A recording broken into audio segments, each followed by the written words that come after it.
My boss laced his fingers together, his smirk dripping with false sympathy. Emma, your dedication is inspiring. But we're promoting Jessica. She's got that natural leadership quality. I kept my face blank as I handed him the envelope. His confusion was delicious when he discovered not just my resignation, but the signed contracts with our biggest client, who just agreed to follow me to my new firm. We've decided to go with Jessica for the senior contract specialist position. The words hung in the air between us like a toxic cloud. Richard's office suddenly felt smaller, the air thinner.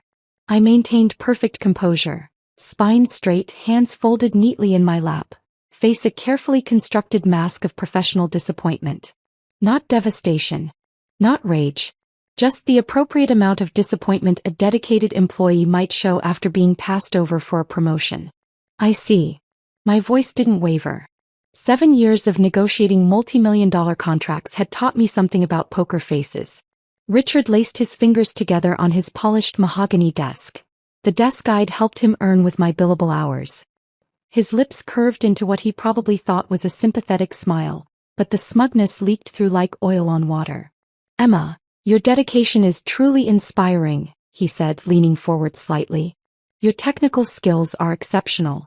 But leadership requires a certain, natural quality. Jessica has that intangible something. The executive presence. Translation. Jessica laughs at his jokes at happy hour while I'm still at my desk closing deals. I nodded thoughtfully as though considering his wisdom. I understand, I said, my voice measured and calm. May I ask what specifically I could improve for future consideration? The slight widening of his eyes told me he hadn't expected such a reasonable response. Richard shifted in his leather chair, the one purchased after I brought in the Westbrook Industries account last year. Well, it's not really about improvement. You're excellent at what you do. It's more about... He gestured vaguely with his manicured hands. Executive presence. Team dynamics. Jessica connects with people. Jessica connects with the right people, I silently corrected. Specifically Richard and the other 3 men on the executive committee. Through the glass wall of his office, I could see her watching our meeting from her desk, pretending to review documents while stealing glances our way. Her designer blazer, purchased with the company card for client meetings, perfectly complemented her highlighted hair. I appreciate the feedback, I said, reaching down for my leather portfolio. The one I'd bought myself after bringing in Meridian Systems, which had increased our annual revenue by 22%. No company card required. Richard relaxed visibly, clearly relieved I wasn't going to make a scene. In his world, women who expressed disappointment were emotional. Women who expressed anger were difficult. I would be neither. Great. Well, I know you'll continue to be a valuable member of the team. Jessica will need your support during this transition, he said, already reaching for his phone, dismissing me. I stood up smoothly, smiled professionally, and placed a sealed cream envelope on his desk. What's this? He looked up, brow furrowed. My formal response to the promotion decision, I said pleasantly. Please review it at your convenience. I'd appreciate your signature on the second page. Confusion flickered across his face. This wasn't in his script. Good. I turned and walked out, shoulders back, head high. Jessica quickly averted her gaze as I passed her desk. 3 other associates suddenly became very interested in their computer screens. They all knew I'd been passed over again. The elevator doors closed and I allowed myself exactly 3 deep breaths before the mask slipped back into place. My Monday morning routine continued as usual. I nodded to Greta at reception, waved to Marco from IT, and settled at my meticulously organized desk. 8:47 a.m. My phone pinged with a text from Meredith, the retiring finance director. Did you do it? I typed back a simple, done. Opening the envelope now. On my screen, I pulled up the quarterly revenue report I'd compiled but never shared with Richard. The one showing I'd personally managed 42.7% of Henderson and Myers client contracts last quarter. The one showing my billable hours exceeded Jessica's by 43%. The one showing client satisfaction scores where my name consistently topped the rankings. The phone on my desk rang precisely at 9:05 a.m. Richard's extension. I let it ring twice before answering. Emma Lawson. Emma. His voice was tight. Could you come back to my office, please? I'm preparing for the Dawson conference call at 9:30, I replied calmly. Would 10:15 work? The pause was delicious. Now would be better, he said, a new edge in his voice. I arrived exactly 3 minutes later, enough time for him to stew but not enough to claim I was being insubordinate. The envelope lay open on his desk, its contents spread before him. His face had lost its smug confidence, replaced by something between shock and anger. What is this? He jabbed a finger at the papers. My resignation letter is on top, I said helpfully. Effective immediately as outlined in Section 3 of my employment contract regarding past promotions. I'm aware of what a resignation letter looks like, he snapped. I'm asking about this. He held up the second document, the one with Westbrook Industries letterhead and freshly signed contract. That would be Westbrook's new service agreement, I replied evenly. Richard's face flushed. With a company called Outcome Partners? What the hell is Outcome Partners? I allowed myself the smallest smile. My new firm. His voice cracked. This is Westbrook. They're our biggest client. They were, I corrected gently. The CEO was quite interested in our new contract model. One that bills based on successful outcomes rather than billable hours. They've committed to a 2-year exclusive arrangement. Richard's mouth opened and closed like a fish suddenly finding itself on dry land. His eyes darted to the signature page where Thomas Westbrook's distinctive scrawl made the $60 million transition official. This is breach of contract. This is client poaching. His voice rose with each word. I shook my head slightly. You might want to review Section 8.2 of my employment agreement. Non-competes are unenforceable in this state when an employee is passed over for promotion twice in favor of less qualified candidates. I paused. Your legal department drafted that clause, actually. Ironic. The blood drained from his face as comprehension dawned. He wasn't just losing me. He was losing Westbrook. And not just losing a client. Watching them sign on with a revolutionary business model that would make Henderson and Meyer look outdated and overpriced. You can't, he started. My personal items have been cleared from my desk, I interrupted smoothly. My files are organized according to company protocol. Jessica should have no trouble taking over my remaining accounts. I allowed myself the smallest pause. Those that decide to stay, of course. I stood smoothing my skirt. I'll need your signature acknowledging receipt of my resignation. Richard stared at me, truly seeing me, perhaps for the first time in 7 years. You've been planning this, he said slowly. I met his gaze evenly. Let's just say I've learned to prepare for all potential outcomes. That's what makes a good contract specialist, after all. I walked out without waiting for his response, past Jessica's desk where she sat frozen, past the curious eyes of colleagues who would soon be scrambling as news spread. My phone buzzed with a text from Meredith. Conference room booked for 2 p.m. 5 more ready to sign. The morning sun felt different on my face as I exited the building's revolving door for the last time. I hadn't just resigned. I hadn't just taken a client. I'd changed the game entirely. And I was just getting started. The morning air felt electric against my skin as I walked away from Henderson and Meyer for the last time. Freedom has a particular scent, like rain-washed concrete and possibility. I checked my watch. 9:47 a.m. By noon, Richard would be in emergency mode. By end of day, panic would set in. I smiled at the thought, allowing myself this moment of satisfaction as I slipped into the corner cafe where I'd spent countless lunch breaks crafting my escape plan. 7 years ago, I'd walked into Henderson and Meyer with starry-eyed optimism and a freshly printed law degree. I remembered my first week. The pride of having landed at one of Chicago's most prestigious legal consulting firms, the weight of my new business cards in my pocket, the earnest belief that dedication and excellence would be recognized and rewarded.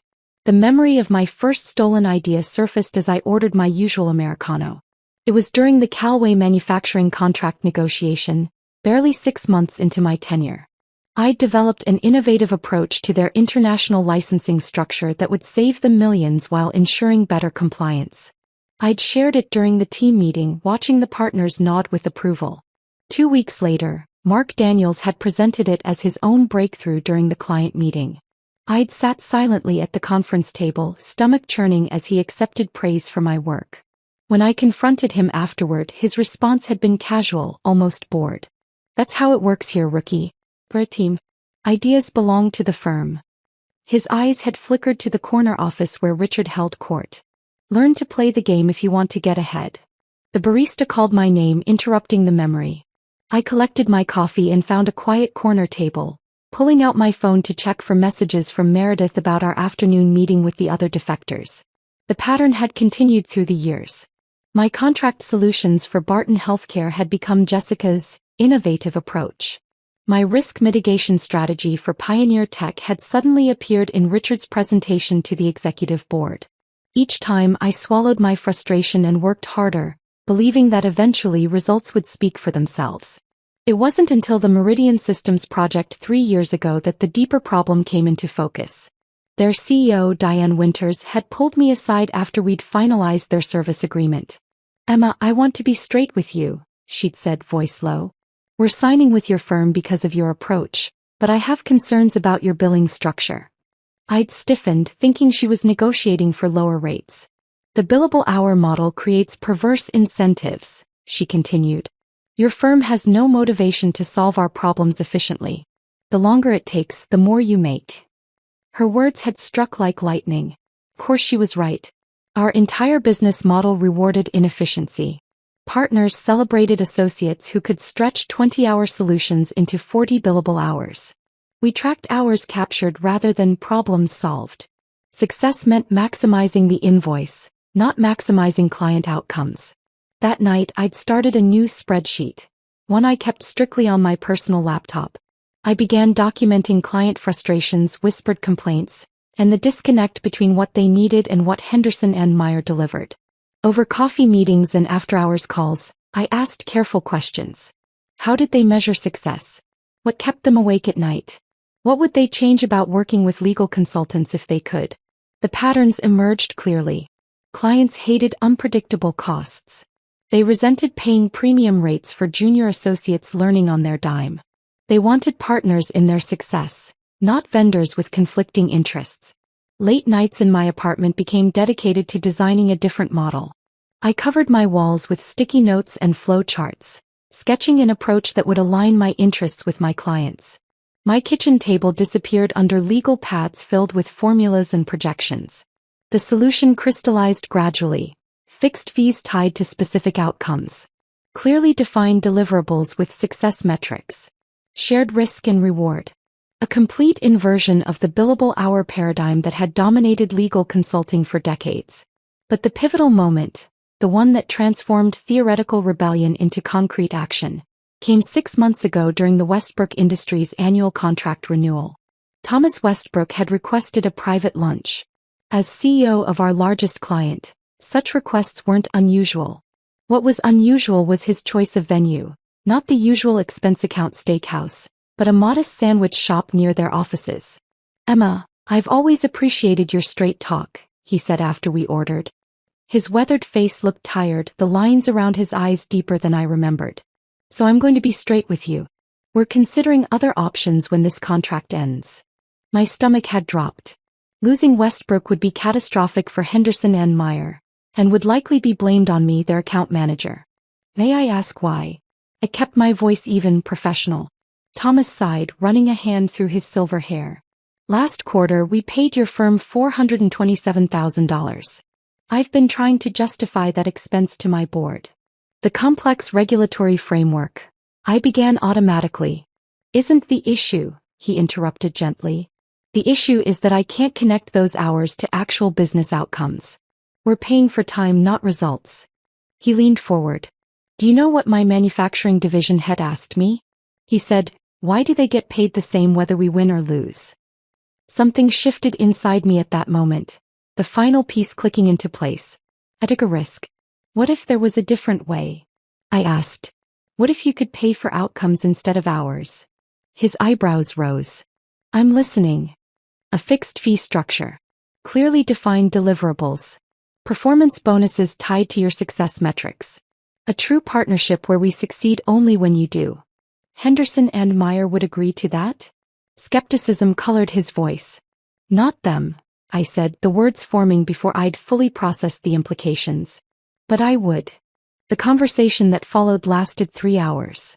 By the end, the outline of Outcome Partners existed on a napkin between us, and the seed of my departure from Henderson and Meyer had firmly taken root. In the weeks that followed, I meticulously prepared. I incorporated my new firm, secured modest office space, and drafted the revolutionary contract model that would become my signature. I identified other overlooked talents at competing firms who shared my vision. And I carefully, quietly, laid the groundwork with Westbrook's legal team for their transition to my new company. My phone buzzed, pulling me back to the present. A text from Meredith. Richard in complete meltdown. Board emergency meeting called. Jessica looks like she's seen a ghost. I smiled, finished my coffee and stood to leave. The seeds of discontent had been planted years ago by Henderson and Meyer themselves. Today they would begin to harvest what they had sown. And I would begin to build something better from the ground up. I left the cafe and headed toward the co-working space I'd secured 3 months earlier. My temporary headquarters until Outcome Partners' official launch. The irony wasn't lost on me that while Richard had been busy scheduling champagne celebrations for Jessica's promotion, I'd been signing a lease and ordering business cards. My phone buzzed with another text from Meredith. Meeting's still on for 2. Bringing the financial projections you requested. P.S. Your replacement desk plant is already dead. I smiled despite myself. Meredith Collins had been the most unexpected part of my plan. The firm's finance director was hardly someone I'd pegged as a rebel. With her sensible shoes, meticulous accounting standards and 27 years at Henderson and Meyer. Yet she'd become my most valuable ally. Our unlikely partnership had begun 4 months ago during the annual budget review. I'd noticed discrepancies in how client profitability was calculated and had sent her a detailed analysis. Rather than dismissing my observations, she'd invited me to lunch. You're the first person in 15 years to actually understand these numbers, she'd said, studying me over her glasses. And you're right, the metrics are flawed. That lunch had turned into a series of conversations where Meredith gradually revealed her own frustrations with the firm's increasingly profit-driven culture. When I cautiously shared my alternative vision, I expected skepticism. Instead, she'd become its champion. I'm retiring in 6 months, she told me. Too late to change Henderson and Meyer, but not too late to help build something better. With Meredith's guidance on financial structure, my vision had gained solid footing. But I knew I couldn't build a revolutionary firm alone. I needed a team of like-minded professionals. Ones who wouldn't run straight to Richard with my plans. The industry was full of brilliant people held back by outdated structures and biases. I'd spent years observing who was overlooked, who grumbled about the status quo, who showed flashes of innovative thinking quickly stifled by tradition-bound partners. My first recruitment target had been Alice Chin, a contracts associate at Davenport Legal whom I'd met at industry conferences. Brilliant but repeatedly passed over for promotion due to her lack of polish. Code for her direct communication style and refusal to engage in office politics. Our conversation at a legal technology summit had been carefully casual. Ever wonder why we're still using the same billing model from the 1950s? I'd asked as we waited for a panel to begin. Her eyes had lit up. Only every single day. My clients hate the unpredictability and I hate tracking my life in 6-minute increments. 3 coffee meetings later, Alice had become the first member of what I privately called my shadow network. She'd agreed to join Outcome Partners once it launched, bringing her expertise in technology contracts and her loyal client relationships. Next came James Washington, a risk assessment specialist whose innovative approaches at Berger & Klein were consistently sidelined for more conservative methods. Then Nadia Patel, whose client-oriented mindset had made her popular with customers but unpopular with partners focused on maximizing billable hours. One by one, I'd identified and carefully recruited a team of 6 exceptional professionals. All undervalued at their current firms, all excited by the vision of a different kind of legal consulting practice. The delicate balance was maintaining absolute secrecy while continuing to perform flawlessly at Henderson and Meyer. I couldn't risk Richard discovering my plans before they were fully formed. Each meeting was conducted off-site, each communication carefully worded and sent through personal accounts. The ethical considerations weighed heavily. I'd reviewed my employment contract repeatedly, ensuring I operated within its boundaries. I never approached Henderson and Meyer clients directly about my new venture while still employed. I never used company resources for my planning. I maintained a clear boundary between my work for the firm and my preparation for independence. Still, the conflict troubled me during sleepless nights. 7 years of my professional life had been devoted to Henderson and Meyer. Despite the slights and stolen credit, part of me still felt the pull of loyalty. Or perhaps it was just familiarity disguised as loyalty. One particularly difficult evening, I'd called Meredith in a moment of doubt. "Am I being petty?" I'd asked her. "Throwing away a stable career because I didn't get promoted?" Her response had been characteristically blunt. "Emma, this isn't about a promotion. This is about building something that actually serves clients better. If you stay, you're choosing comfort over purpose." Those words had strengthened my resolve. This wasn't just about professional recognition. It was about creating a model that aligned with my values. The most intensive planning had happened during twice-weekly strategy sessions in my apartment. My dining table became command central as my shadow team gathered after hours. Laptops open, takeout containers scattered among legal pads and spreadsheets.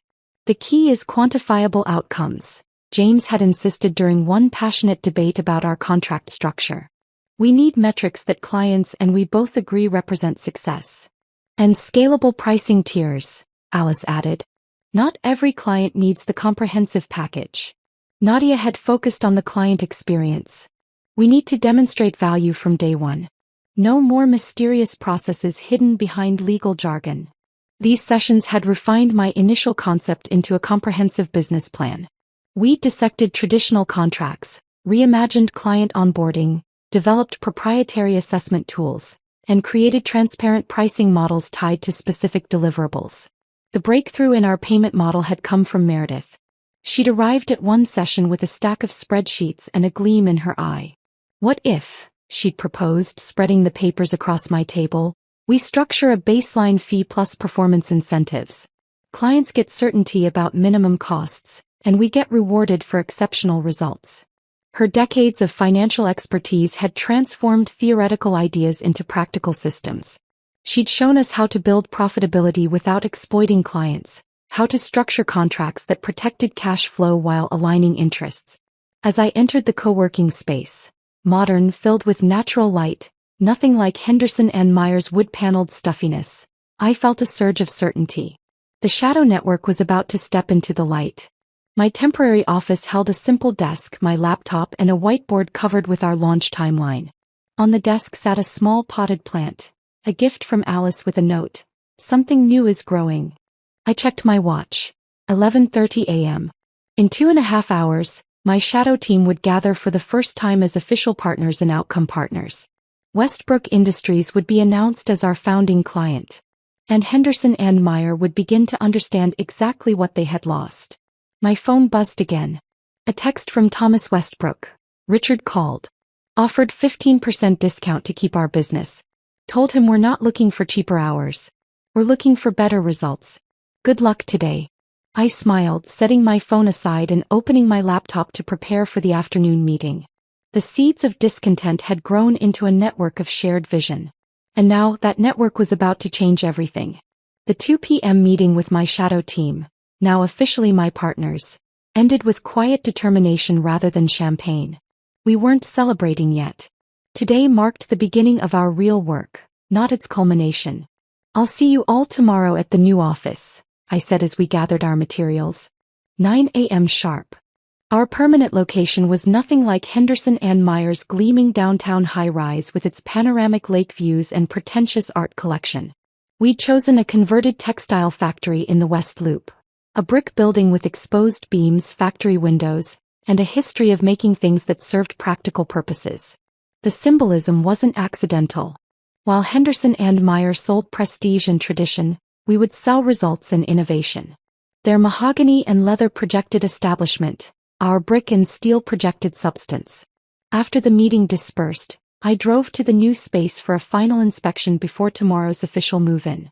The late afternoon sun streamed through the tall windows, casting long rectangles of light across the polished concrete floors. The contractors had finished right on schedule. Workstations assembled, network installed, conference room ready with its reclaimed wood table.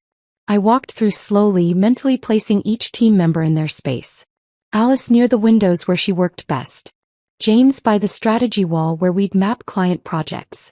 Nadia close to the collaboration area she'd helped design. My own office was modest, glass-walled for transparency but positioned to allow private conversations when needed. No status furniture, just functional design. The only indulgence was a small balcony overlooking the neighborhood, where I imagined taking breaks when strategic thinking required fresh air. As I stood in the empty space, I replayed the morning's events in my mind, the culmination of months of careful planning. I'd arrived at Henderson and Meyer earlier than usual, before most associates. The security guard had nodded his usual greeting, unaware it would be our last. My desk was exactly as I'd left it Friday. Organized, minimal, professional. Nothing personal had decorated my workspace for months. I'd been slowly removing items, preparing for this day. The few remaining personal effects fit into a small bag. A fountain pen from my father, a leather notebook, reference materials I'd purchased myself. Company items stayed neatly arranged. I was determined that no one could claim I'd left things in disarray. More important than physical objects was digital evidence. I connected my external drive, carefully keeping it separate from company equipment, and transferred final copies of my performance metrics, client satisfaction surveys and revenue reports. All data I was entitled to under my employment agreement, all meticulously documented for the inevitable legal challenges Richard would attempt. My final task had been backing up email exchanges that demonstrated my ideas being appropriated without credit. Not for litigation purposes, I had no interest in a protracted legal battle, but as protection against any attempt to damage my professional reputation. By 8:30 a.m., all evidence of my 7 years was contained in one small bag and one small drive. 7 years distilled to what could be carried in one hand. It should have felt sad. Instead, it felt like liberation.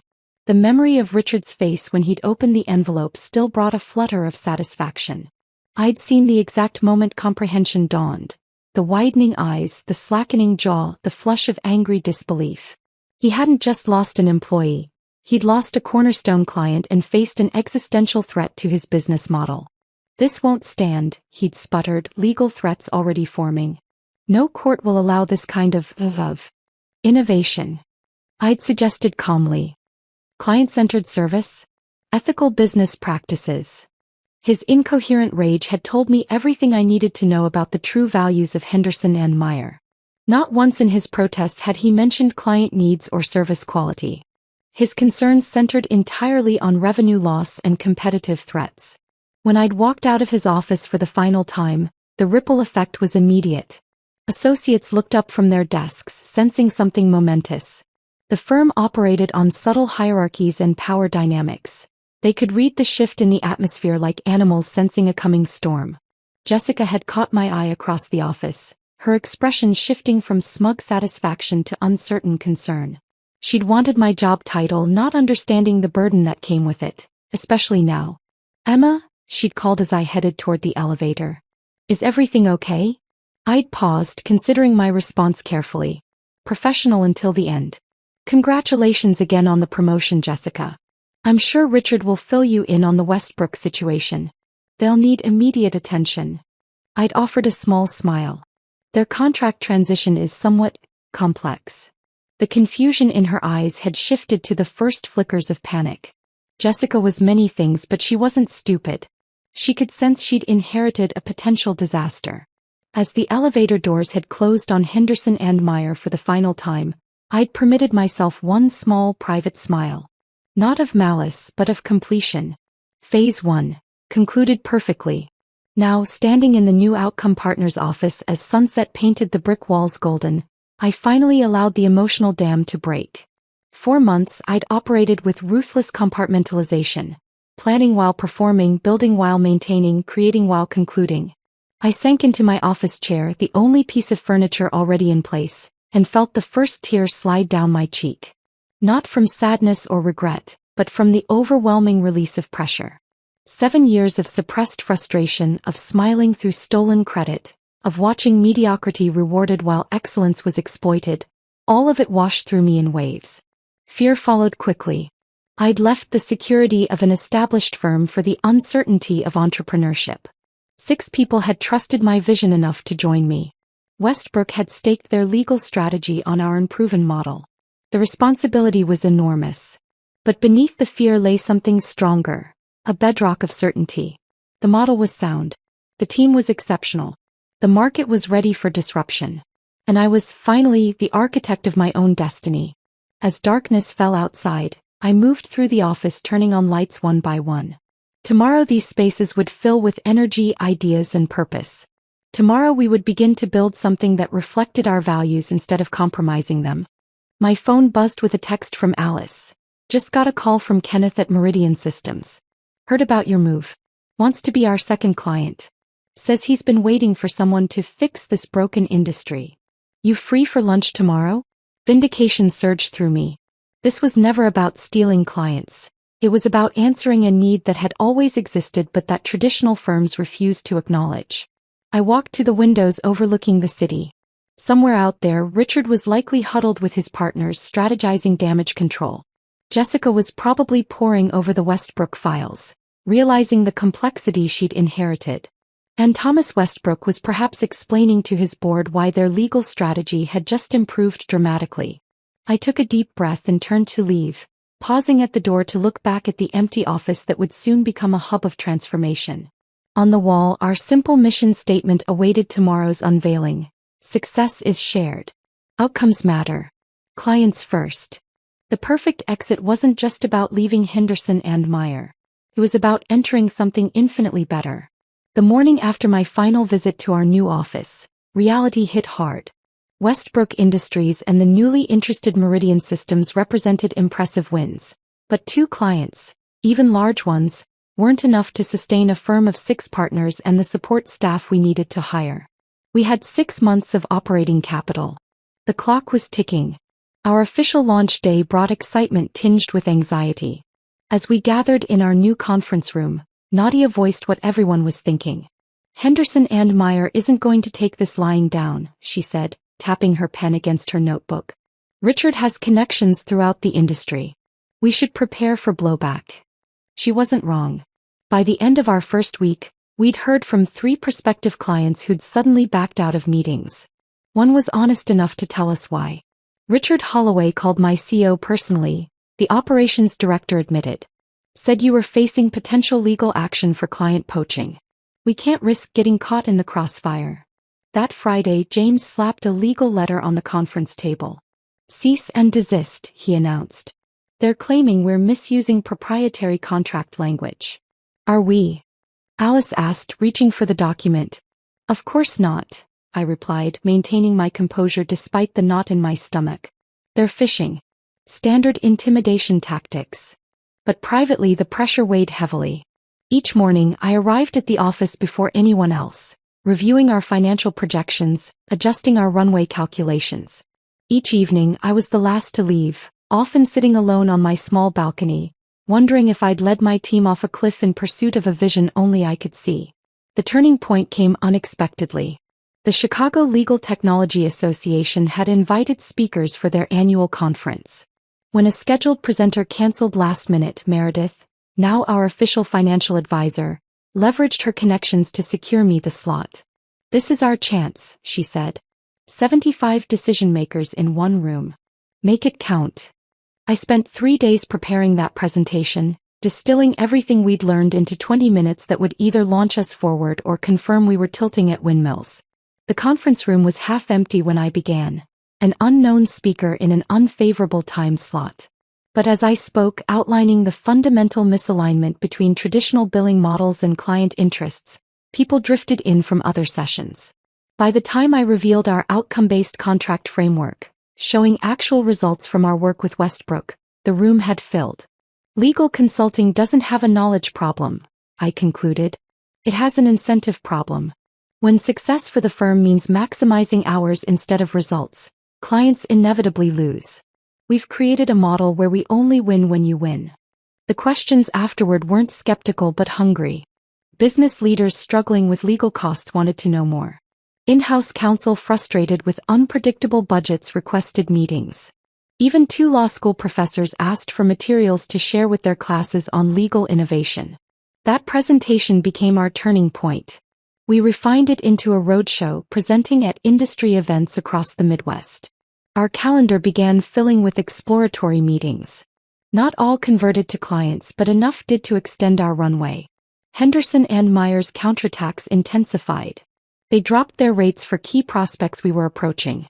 They circulated rumors about our financial stability.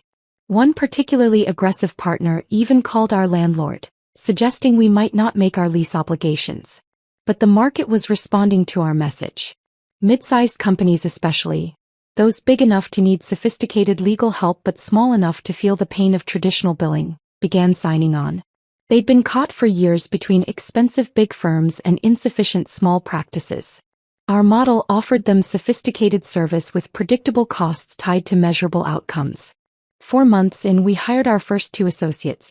6 months in, we added specialized practice areas based on client demand.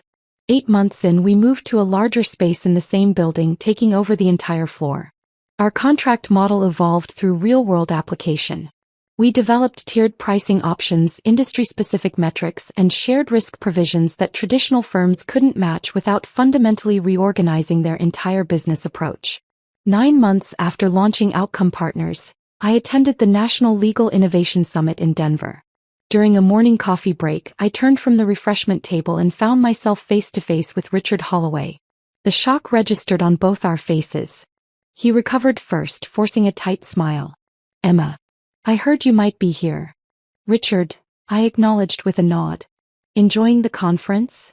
He glanced down at his program, which featured a panel I was leading that afternoon on alternative fee arrangements. "It's always good to keep up with trends." I noticed the new stress lines around his eyes, the slight dishevelment of his normally impeccable appearance. Henderson and Myers' name badge on his lapel now featured a new tagline: "Value-based legal solutions." "I see you've updated your branding," I observed. He straightened defensively. "The industry evolves. We evolve with it." "And how's Jessica handling the transition to value-based billing?" I couldn't resist asking. "It requires quite a different mindset from hourly work." His expression tightened. "Jessica has moved on to other opportunities." Translation: Jessica had failed spectacularly when actual results were required. As awkward silence stretched between us, a conference organizer approached. "Ms. Lawson, your panel prep meeting is starting." "If you'll excuse me," I said to Richard. He nodded stiffly, but as I turned to leave, he called after me. "Emma." I looked back. Was it always about this? Building a new model? Or was it about proving a point? The question surprised me with its vulnerability. For a moment, I glimpsed the uncertainty behind his polished facade.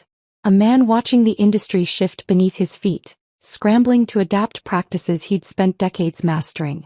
"It was about alignment," I answered honestly. "Creating a system where doing right by clients means doing well ourselves." He absorbed this, then asked more quietly, "And the timing?" "Right after the promotion decision." I met his gaze directly. The promotion was just confirmation of what I already knew. That my vision for legal consulting would never fit within Henderson and Meyer. He nodded slowly. "Well, you've certainly made an impression on the industry." It wasn't quite an acknowledgement of my success, but it was the closest thing to respect he'd ever shown me. 1 year to the day after I'd placed my resignation letter on Richard's desk, we gathered at Outcome Partners to celebrate our anniversary. The team had grown to 17 people. Our client roster had expanded to 23 companies. Our revenue had exceeded even Meredith's optimistic projections. As I looked around at the faces of my team, dedicated, energized, proud of their work, I realized that success had redefined itself. Yes, we'd built a profitable firm. Yes, we'd attracted impressive clients. But our true accomplishment was larger. 3 of our competitors had introduced their own versions of outcome-based billing. Legal publications had run features on the value revolution in consulting. Most tellingly, clients across the industry had begun demanding different fee structures from their existing firms. We'd changed more than our own trajectories. We'd shifted the expectations of an entire industry. I raised my glass to my team. "To 1 year of Outcome Partners," I said. "And to all of you who took the risk to build something better." Glasses clinked amid cheers and laughter. In a quiet moment during the celebration, Meredith found me on my office balcony, looking out at the Chicago skyline. Thinking about Henderson and Meyer? She asked, joining me at the railing. I smiled. Actually, no. I was thinking about tomorrow. About where we go from here. She nodded approvingly. That's why you succeeded, you know. Richard is still trying to preserve the past. You've always focused on building the future. As the evening continued inside, I took one more moment alone with my thoughts. My boss had once told me I lacked that natural leadership quality. He'd been wrong. Leadership wasn't about social polish or political maneuvering. Real leadership was about seeing a better way forward and having the courage to create it, even when you had to build the path yourself. I hadn't just found my way out of Henderson and Meyer. I'd found my way forward. And in doing so changed the game for everyone.